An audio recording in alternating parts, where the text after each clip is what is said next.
자, 두 번째 인터뷰 진행합니다. 오늘 민주당 김은경 혁신위원회에서 최종 혁신안 발표를 한다고 하죠. 이 대의원제를 수정하고 공천룰을 손질할 거다, 뭐 이런 예상이 있는데 비명계 의원들의 반응은 공천 학살이다, 이렇게 강하게 반발하고 있습니다. 더불어민주당 윤영찬 의원과 전화로 연결해서 이야기 들어보겠습니다. 안녕하세요. 네, 안녕하세요. 윤영찬입니다. 자, 의원님, 오늘 저 혁신위에서 3차 혁신안 발표하는 겁니까? 네, 오늘 뭐 1시 반에 발표를 하는 걸로 그렇게 예정이 됐더라고요. 예. 자, 일단 저 예상되는 게 이 대의원제 폐지 얘기 나오고 있던데, 네. 여기에 대해서는 어떤 입장이신가요, 우리 윤영찬 의원님? 글쎄, 우선 좀 짚고 싶은 부분들이 이미 혁신위가 그동안의 활동을 통해서 사실은 상당히 방향을 이탈했다. 그러니까 원래 우리 당이 처해 있는 혁신위가 등장하게 된 배경은 돈봉투 사건, 그다음에 팬덤 정치, 그리고 방탄정당, 민주주의 후퇴, 이런 문제 아니었습니까? 이런 문제에 대한 본질적인 이 대책을 내놓은 게 없어요.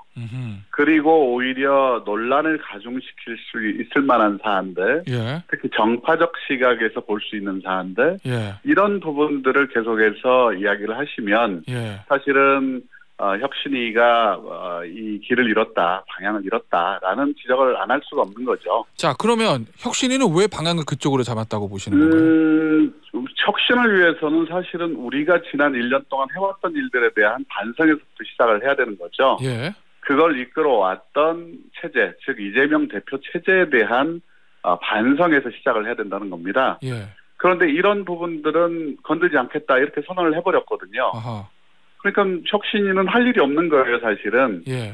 기존에 잘못했던 기득권 체제의 문제점을 지적을 하고 그거를 어떻게 방향을 바꾸겠다를 제시를 했어야 혁신위가 제기를 가는 건데, 그건 손을 안 대겠다라고 이야기를 해버리니까, 그리고 오히려 기득권을 강화하는 방향으로 거꾸로 길을 선택을 했거든요.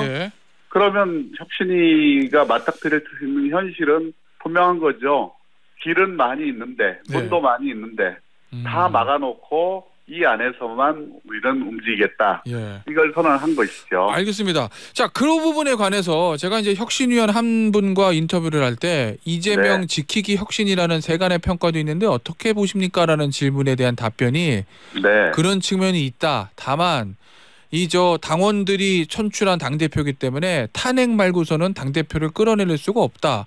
그러니 이재명 대표 체제가 유지되는 거를 전제로 혁신안에 짤 수밖에 없다. 이런 취지의 답변을 했거든요. 그 답변은 어떻게 보시나요? 이재명 대표의 유지를 전제로 한다면 사실은 아무것도 뭔가를 혁신할 수가 없는 거죠. 그러면 혁신위가 존재할 수가 없는 거죠. 이재명 대표 체제가 잘 가고 있으면 뭐 하려고 혁신위가 만들어졌습니까? 문제가 있기 때문에 혁신위가 뜬 거다, 이런 당연하죠. 입장이신 거죠? 그것까지 감수하고 모두 다 살을 깎고 뼈를 깎는 그런 자세로 우리 당을 새롭게 만들어야 되는 그런 이 미션을 가지고 시작을 한 거거든요. 그런데 사실은 그런 한계를 스스로 만들어 놓고 지금 여러 가지 엉뚱한 설화에 휩싸여 버렸기 때문에 대단히 안타깝습니다. 알겠습니다. 자, 그러면 혁신위가 뭐 3차 혁신안 발표하지 말고 그대로 혁신위 해체하고 김은경 위원장 물러나는 게 맞다, 이렇게 보시는 건가요? 아니면? 네, 저는 뭐 그렇게 이야기를 했고요. 그리고 혁신위에서 오늘 뭘 발표를 하더라도 이미 혁신위의 어떤 윤리적이고 도덕적인 권위나 신뢰를 상실했기 때문에 그것이 당 내에서 과연 받아들일 수 있느냐라는 부분들이 굉장히 의심스러운 거죠. 자, 만약에 가정적 상황입니다만 의원님을 비롯한 비명계 의원들이 반대하고 있는 이 대의원제 폐지 축소라든지 또는 3선 이상 중진 의원이 다시 공천 신청할 때 페널티를 주는 방안이라든지 이런 부분들이 혁신이 안으로 나온다면 그 다음은 어떤 대책을 가지고 계신가요? 저는 사실은 대의원제 문제를 뭐 반대한다 아니다의 문제가 아니고요. 지금 이 문제를 꺼낼 이유가 전혀 없는 겁니다. 시점이요? 그럼요. 지금 총선을 앞두고 모두 다 모여서 당이 단합을 해야 되는데 대의원제 폐지 문제는 그것이 옳고 그르고를 떠나가지고 이 문제는 전당대회 때 필요한 얘기거든요. 예. 전당대회는 지금 내년에나 예정이 돼 있는 거고요. 그러네요. 근데 그거를 왜 지금 꺼내서 평지풍파를 일으키느냐. 네. 라는 부분들이 저는 가장 큰 불만이고요. 예. 다선들에 대해서 페널티를 주고 안 주고는 뭐 저도 뭐 찬성할 수도 있고 반대할 수도 있는 문제입니다. 예. 그러나 제가 얘기하고 싶은 부분들은 혁신위가 제대로 된 길을 걸었다면 이 의원들도 신뢰하고 거기에 대해서 동의하고 찬성하겠지만 예. 지금은 어떤 이야기를 하더라도 이 문제가 제대로 이 당원들이나 국민들에게 어느 정도나 과연 설득력을 가지고 있는지 이것이 의심스럽다는 얘기를 드리는 알겠습니다. 거죠. 자, 이낙연 전 대표가 최근에 기자들의 질문에 김은경 혁신위를 어떻게 보느냐 이 질문에 이렇게 답변했다고 알려져 있습니다. 진행되는 상황이 굉장히 답답하다. 네. 제가 몇 차례 이야기했다. 혁신의 핵심은 도덕성 회복과 당내 민주주의다. 민주당의 눈높이가 아니라 국민의 눈높이에 맞는 혁신이어야 한다. 이렇게 답변했다는데 이낙연 전 대표의 진짜 의중은 뭘까요? 뭐 말 그대로일 겁니다. 아마 예. 답답하시겠죠. 그러니까 내년 총선에서 우리가 민주당이 승리를 하기 위해서는 당의 확장성을 높이는 겁니다. 예. 그러기 위해서는 국민의 눈높이에서 이 사안들을 바라봐줘야 되고요. 예. 혁신위가 비판받는 이유는 국민의 눈높이가 아니라 당내의 특정한 정파적 관점에서 문제를 보고 있다. 정파적 관점이요? 그러기 때문에 이 혁신위가 길을 잃었다는 비판을 받을 수밖에 없다는 겁니다. 알겠습니다. 이런 얘기들을 이재명 대표 만났을 때 이낙연 전 대표가 했을까요? 알고 계십니까? 뭐 저도 그 자리에 있었습니다만 뭐 그 자리에서 있었던 이야기에 대해서는 구체적으로 제가 말씀드리긴 어렵고요. 예. 다만 뭐 여러 가지 우려스러운 부분들에 대한 얘기는 있었다라는 말씀만 드립니다. 자 그러면 이낙연 전 대표가 현 당내 상황에 대해서 우려를 전달했을 때 이재명 현 대표의 반응은 어땠습니까? 뭐 이재명 대표께서는 당의 여러 가지 단합에 대해서 말씀을 강조를 하셨죠. 예, 알겠습니다. 어떤 의미인지 제가 좀 이해가 됐습니다. 예.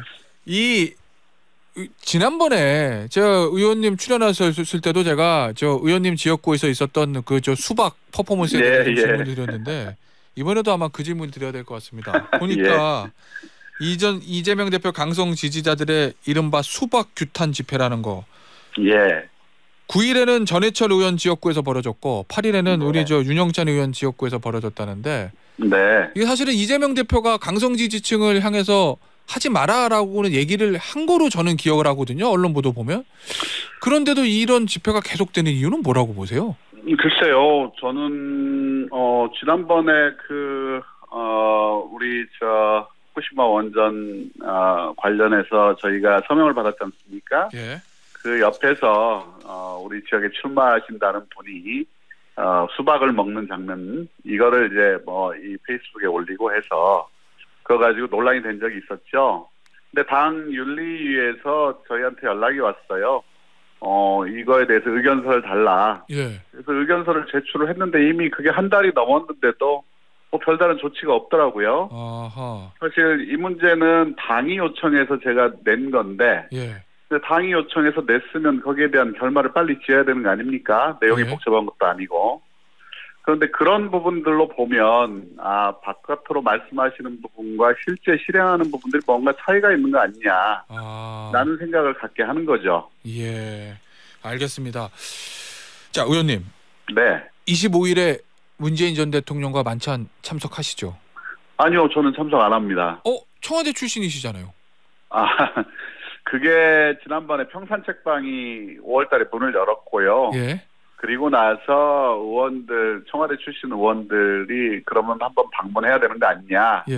라고 해서 저희들은 1차로 이미 갔다 왔습니다. 그래요? 예. 10여 명이 1차로 갔다 왔고, 평산책방에서 대통령님과 사진 찍고, 그리고 저녁도 같이 하고, 그리고 올라왔고요. 이번에 가신다는 분들은 그때 못 가신 분들. 그러니까 많지 않죠. 인원이 한 4, 5명 정도 되시는 것 같은데 그분들이 이제 우리도 그럼 2차로 가자라고 해서 날짜를 정하고 내려가려고 뭐 이 논의를 하고 있는 와중에 그 기사가 나왔는데 예. 기사 내용 자체가 완전히 소설이에요. 아, 그래요? 네. 굉장히 나름 내용은 구체적인데 예를 들면은 총선 전략과 관련해서 김영배 의원이 수도권 전략에 예. 대한 주제 발표를 하고 김한규 의원이 청년 대책에 대한 주제 발표를 한다. 뭐 이런 구체적인 보도가 됐던데 아닙니까? 두 의원님들이 너무나 황당해가지고 예. 저희들한테도 그 이야기를 하던데 대통령님하고 그런 얘기를 해야 될 이유도 없고요. 예. 그리고 그런 논의를 지금 시점에서 하는 것이 어떤 필요가 있는 것인지 저희가 이해할 수가 없거든요. 저희들도 10여 명이 내려갔지만 거기서 뭐 우리 대통령님하고 간단히 저녁 먹고 세상 돌아가는 얘기하고 그리고 올라왔습니다. 그리고 지금 내려가시는 분들은 그때 못 가신 분들이 이제 뒤늦게 가시는 건데 갑자기 그걸 무슨 세미나를 하고 전략을 이야기한다는 게 너무 어이가 없어서 저희들이 다 웃었죠. 아, 그러면 의원님 일각에서는 뭐 친문의 결집이다. 문 전 대통령이 내년 총선 때 역할을 할 거다. 막 이런 추측 보도도 쏟아지던데 다 잘못된 예측입니까? 잘못된 예측이고요. 그러니까 우리 문재인 대통령을 어떤 식으로든 이 현실 정치판으로 끌어내고 싶어하는 그런 의도가 있는 거 아닌가. 그렇지 않다면야 이렇게 터무니없이 소설을 써서 마치 무언가를 하고 있는 것처럼 그런 오해를 불러일으키는 기사를 쓴다는 게 저는 이해할 수가 없습니다. 자, 의원님 그러면 문 전 대통령을 현실 정치판으로 끌어내고 싶어하는 그 누군가는 누구라고 추측하고 계신가요? 글쎄요. 제가 뭐 특정해서 이야기를 할 수는 없지만 문재인 대통령님이 자연인으로 사는 거에 대해서 그리고 이 현실에 나와서 어쨌든 정치를 함으로써 문재인 대통령님을 더 공격하고 싶은 뭐 그런 어떤 세력들이 아닐까 추정은 해봅니다. 알겠습니다. 자, 그런데요. 마지막 질문이 될 것 같은데 이 지난번에 윤건영 의원의 전언에 따르면 문재인 전 대통령이 당분간 현역 의원들 안 만나겠다 뭐 이렇게 얘기했다고 보도가 되던데 이 의원님을 비롯한 청와대 출신 의원들과 만찬하는 거는 어떻게 저희가 이해해야 될까요? 그냥 단순한 식사 모임이다 이 정도로 해석하면 되는 건가요? 그때하고 그 상황이 이제 상당히 달라진 시점이었고요. 그때는 좀 여러 가지로 예민했던 지점들이 있었기 때문에 아마 대통령께서 안 만나겠다 그 시간 내 그 시간대는 아마 4월이었을 겁니다. 3, 4월쯤이었을 겁니다. 그리고 나서 이제 평상 책방이 오픈이 됐고 대통령께서도 공개적으로 활동을 하시고 또 많은 지지자들이 또 평상 책방을 방문을 하시고 상황이 한 상황이었기 때문에 그 이후에는 사실은 뭐 그런 말씀은 없으셨죠. 알겠습니다. 자, 의원님 오늘 말씀 여기서 마무리하도록 할게요. 지금까지 더불어민주당 윤영찬 의원이었습니다. 감사합니다.